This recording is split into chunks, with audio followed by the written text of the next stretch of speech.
Charles Group presents Startup Singham, co-presented by Zoho, powered by Sangeeta Gadgets. Watch every Sunday from 11:30 a.m. on Star Vijay TV and Hotstar. Salem மாவட்டம் ஆத்தூர் அருகே தனது வங்கிக் கணக்கில் சுமார் 28 லட்சம் ரூபாய் டெபாசிட் செய்யப்பட்டுள்ளதாக வருமான வரித்துறை நோட்டீஸ் அனுப்பியதற்கு எதிராக விவசாயி நீதிமன்றத்தில் புகார் அளித்தார்.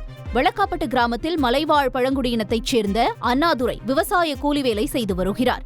இந்நிலையில் சேலம் வருமான வரித்துறை அலுவலகத்தில் இருந்து வந்த கடிதத்தில் வங்கியில் 28,37,000 ரூபாய் டெபாசிட் செய்யப்பட்டிருப்பதாகவும் இதுகுறித்து விளக்கம் அளிக்க வேண்டும் என்றும் தெரிவிக்கப்பட்டது. இதனால் கலக்கமடைந்த அண்ணாதுரை ஆத்தூர் ஒருங்கிணைந்த நீதிமன்ற வளாகத்தில் வட்ட சட்ட பணிக்குழு சார்பு நீதிபதியிடம் மனு அளித்தார்.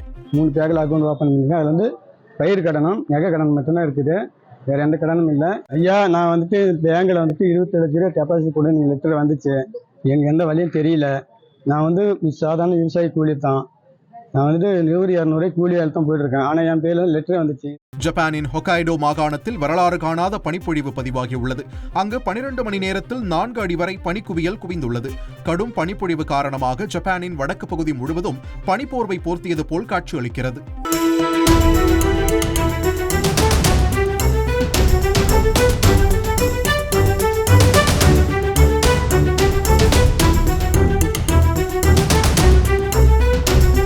Charles Group presents Startup Singham, co-presented by Zoho, powered by Sangeeta Gadgets. Watch every Sunday from 11:30 a.m. on Star Vijay TV and Hotstar.